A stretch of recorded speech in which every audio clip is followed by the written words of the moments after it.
गृहमंत्र्यांच्या पक्षातील आमदारांकडूनच कायदा आणि सुव्यवस्थेचे धिंडवडे करण्यात येत आहेत असा आपला महाराष्ट्र कधी नव्हता। गोळीबाराच्या घटनेवर वडेट्टीवार यांनी ट्विट केलंय।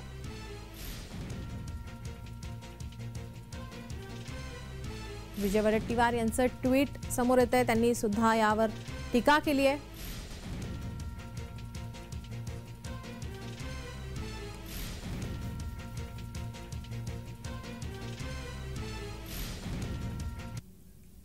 खरं म्हणजे त्यावेळेस म्हणत होते कुठे नेऊन ठेवला महाराष्ट्र माझा, आता तीच वेळ आली कुठे खड्ड्यात घातला महाराष्ट्र माझा, अशी परिस्थिती राज्यामध्ये आलेली आहे। आणि यामध्ये कोणी सत्ताधारी असो की विरोधी अशा पद्धतीनं पोलीस स्टेशनमध्ये जाऊन जर पोलिसाच्या कॅबिनमध्ये पीआयच्या कॅबिनमध्ये गोळीबार करत असेल तर हा सरावलेला गुन्हेगार आणि गुंड आहे।